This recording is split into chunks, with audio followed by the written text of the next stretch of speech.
You're listening to the Family Podcast from PursueGOD.org.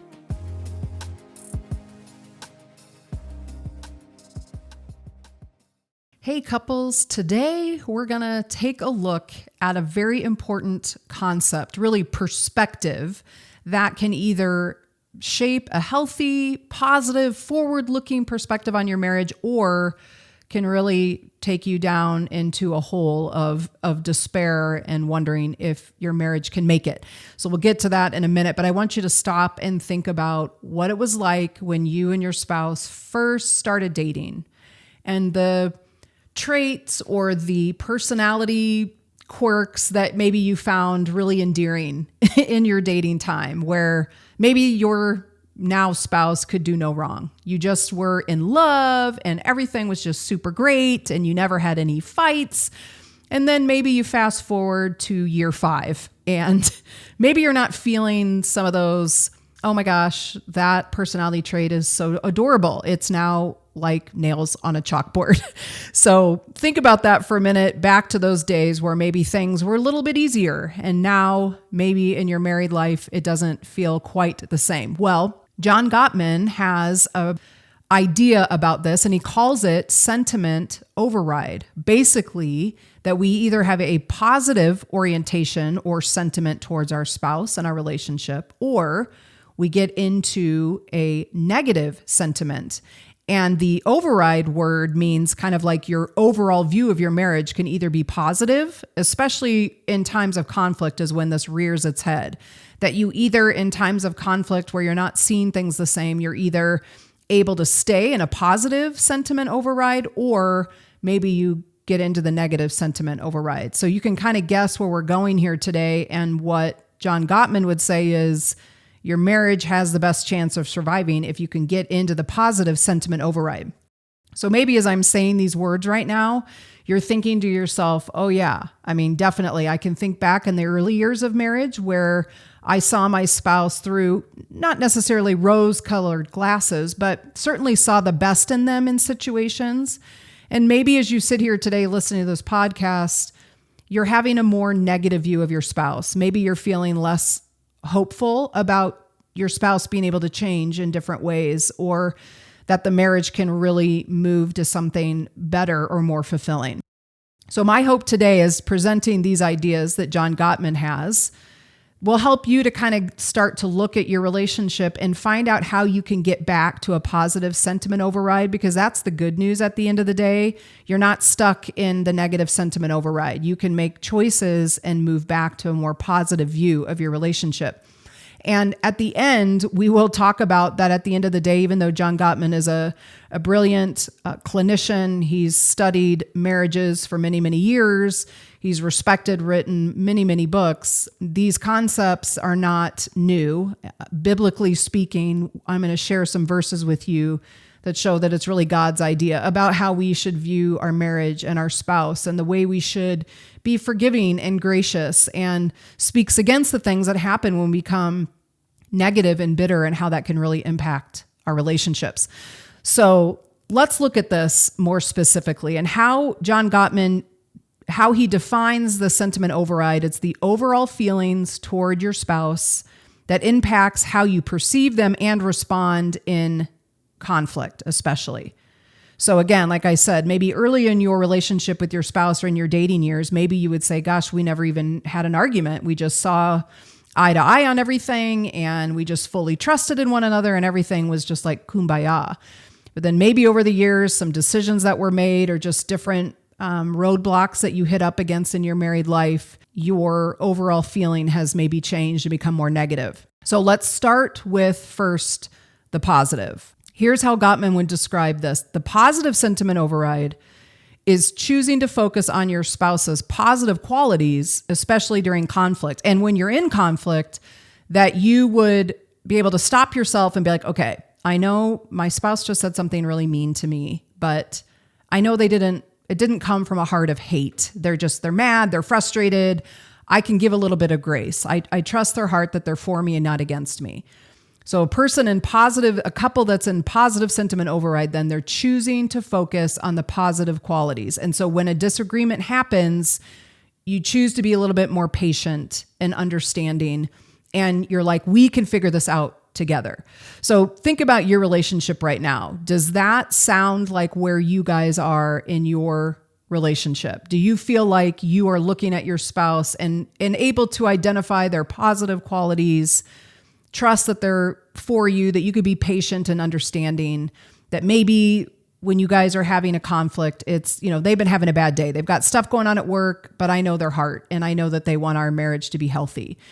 That's descriptive of a positive sentiment override. Now, for me, if I look at my own marriage, I think there's certainly been times where we've been in I would say more times than not, that we are in a positive sentiment override, that when Bryan and I have a conflict, that it doesn't totally bring us to a place of despair. We're able to be like, okay, how you just spoke to me, or that comment you made, or when you didn't follow through on something you said you were going to do, this is an isolated incident, right? We've established enough trust in our marriage that I can be gracious and say, hey, maybe I misunderstood what you meant there. Or I can come to him and just say, hey, when you said this, that really hurt my feelings.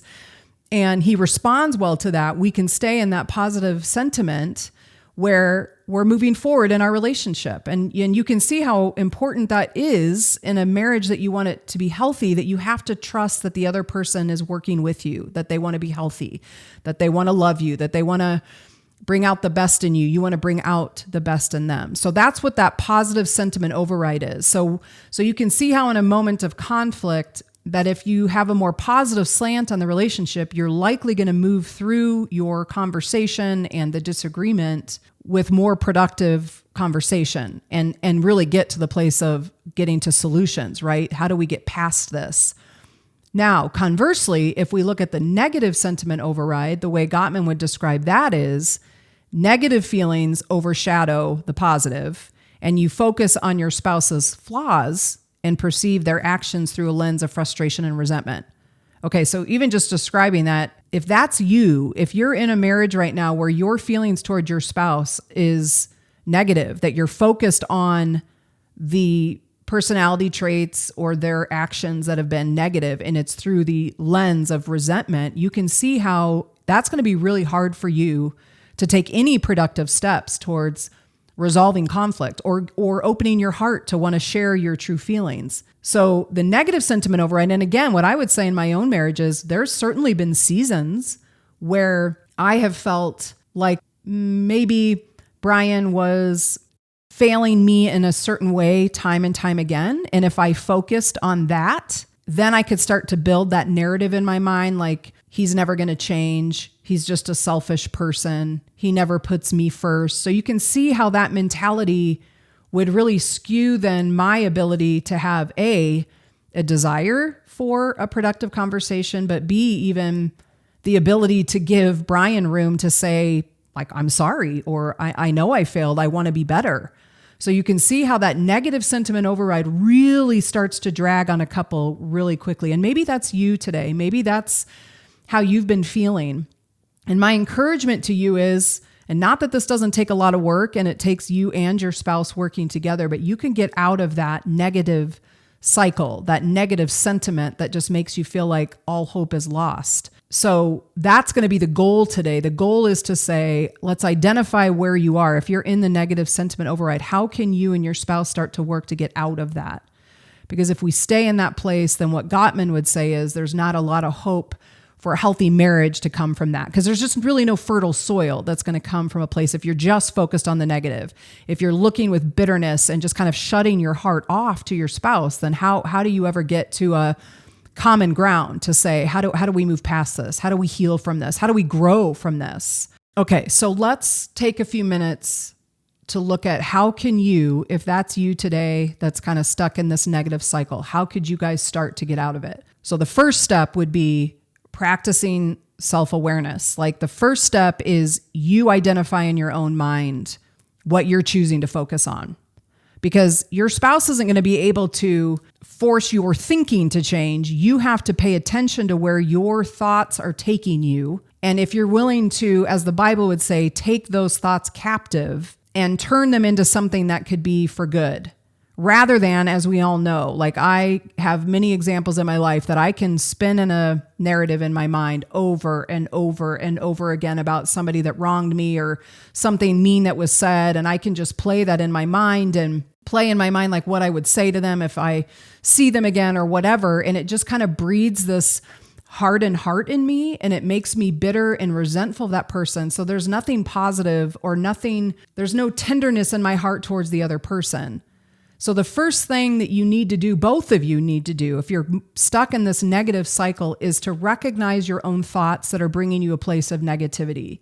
How can you capture those? And how can you say, okay, if I'm going to be productive towards getting better in our marriage or bringing peace and connectivity back, how do I need to acknowledge where I'm being bitter, where I'm being just critical, where I'm just holding things over my spouse's head and not even giving them a chance to apologize or to do it differently? Here's what Ephesians 4:32 says: be kind and compassionate to one another, forgiving each other as Christ God forgave you. Man, is that something that I've been working on a lot in my life, is just being reminded of all the times that I have failed the Lord and how he has forgiven me, right? From as far as the east is from the west, my sins are forgiven. God is not holding over my head all these sins in my life. And so that's how we need to be in relationship with others, but especially our spouse, not to hold things over their head, not to be unforgiving, but to be compassionate, to recognize that our spouse is not perfect and we are not perfect, that we have to forgive and release. Now, we talk about in some of our other topics on Pursue God that there's a difference between forgiveness and trust. So I'm not saying that if your spouse has really hurt you, that forgiving them means you just excuse all their bad behavior, or that you just are supposed to forget about it and like a big eraser, just erase it.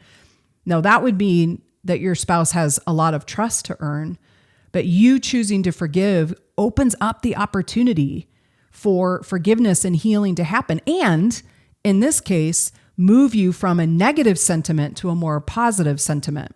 So that first step is the self-awareness piece. You have to be honest with yourself about where you let your thoughts go. Now, the second thing then is that after you kind of identify where you're at and why you're feeling that you can get into some healthy conversation where instead of letting misunderstandings fester, instead of just assuming the worst of your spouse's intentions, you start having some productive conversations where you can be respectful towards one another, you can share your heart, you can be honest about how you felt hurt, how you felt misunderstood, how you didn't feel heard in a situation, but you come towards your spouse to share your heart.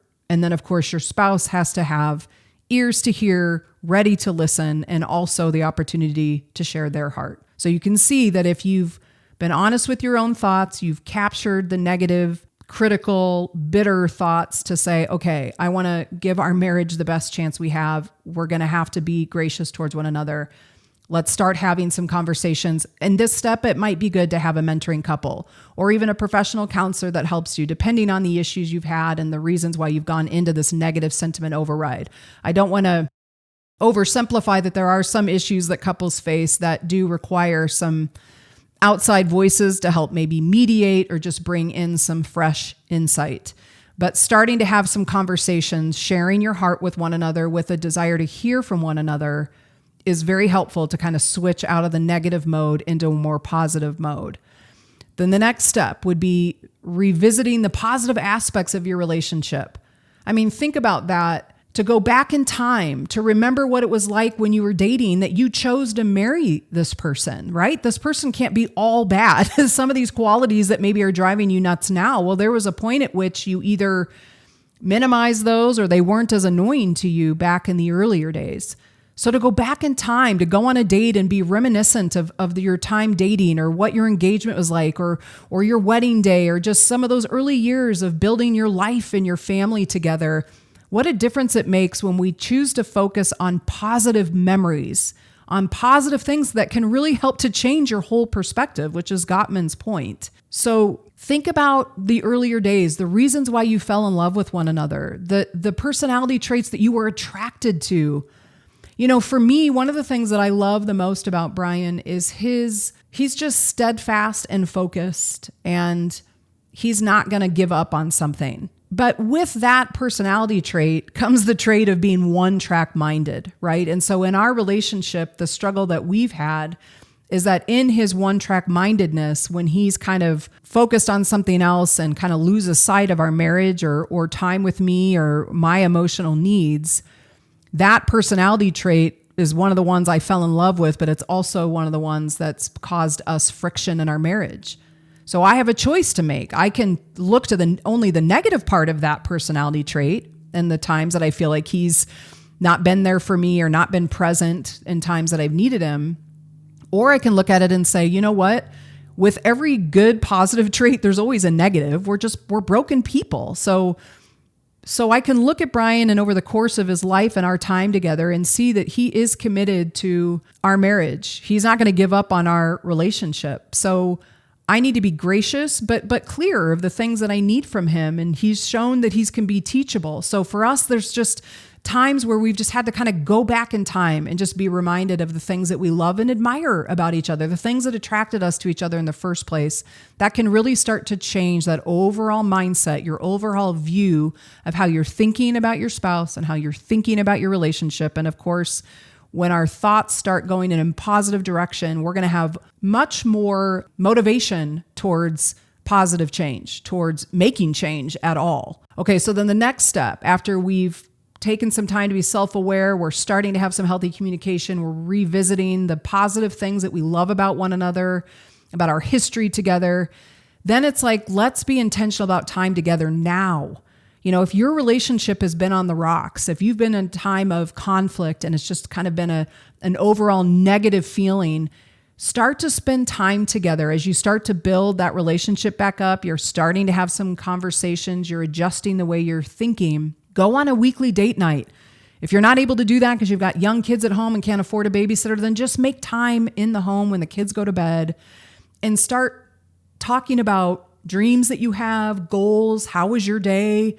What are some areas in the relationship that we want to start working on? You know, John Gottman has another great tool he calls the State of the Union, that you could take, you know, one issue in your marriage a week and just kind of talk about it. How can we grow? How can we be better?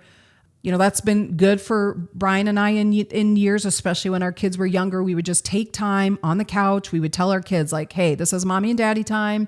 And we would just start to talk about the day. And we'd start talking about like, hey, you know, communication's been kind of a struggle for us lately. And each of us would just be like, how can I be better? How have I been missing the mark and not showing you that I care about your perspective or haven't been hearing you? And how can I grow in that? And man, can you see what a difference that makes in just your overall view of the relationship when you start spending intentional time together, you're putting the work in, you're modeling for one another that you care about their perspective, and how that can just start to ignite a new just interest and excitement about the relationship. And then the last step, of course, is just going to be the forgiving and letting go. I mean, honestly, it's really easy to say, I'm just going to hold my spouse to this standard and they're going to fail. And too bad. This is the way I want to feel like the victim here. I like feeling this disappointment. You can stay there. You for sure could stay there, but that's going to bring you to a place of just more and more negativity and not a healthy marriage, and maybe not a marriage that lasts at all. So it's going to be important for you to recognize like your spouse is not perfect. You are not perfect. Mistakes are going to be made. How can we release each other from the mistake? How can we say, I'm going to forgive you. I'm not holding this over your head, and I'm going to choose to forgive. And like I said a few minutes ago, how do we need to earn trust with one another?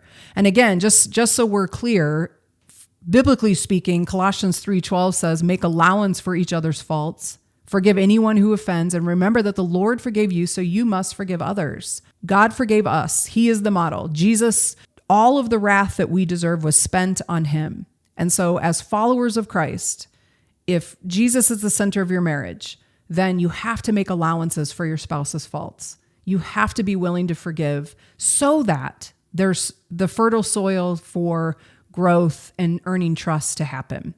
So couples, if you are in a negative sentiment override right now, where you are just focused on the negative and you're just looking at it with hopeless eyes and you're critical and you're bitter and you're resentful of the things that your spouse has done that's hurt you, my prayer for you is that you'll choose to make a commitment to move from the negative to a more positive sentiment override. And that's going to take time, and that's going to be steps, and it's going to take both of you. But I promise you, you guys can change from that negative sentiment to a positive sentiment by being self-aware, capturing the thoughts that are not productive, by starting to have healthy communication, being honest about how you're feeling, remembering the positives, the things that you love about one another, being intentional about your time, and just really learning to forgive and to let go. And of course, all of that comes from a wellspring of, I hope and pray, is prayer as a couple, of inviting, marriage mentors, people that you respect into your life. Let them look at your marriage, be teachable, be humble. And you can move from a place where you're feeling like maybe our marriage isn't going to be able to go to the distance to we've made it through a tough time, and it's going to take work, and it's going to take commitment. It's going to take humility, but it can be done. And I promise you, it's worth it to save your marriage from going down that dark hole of despair and just feeling there's no hope. You can make the switch. I pray and trust that you're going to want to do that. We have lots of topics and resources on PursueGOD.org that can help you with that. And my prayer is that you will choose to go from negative to positive. And for the couples that are in a positive sentiment override, keep doing it. Keep working hard at your marriage.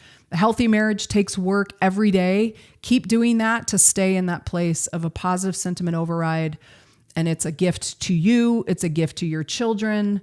And it brings great honor to the Lord. Thanks for listening. If you would like to give to help support our ministry, please visit PursueGOD.org/donate. Find more resources to talk about these topics with your small group, family, or mentor on PursueGOD.org.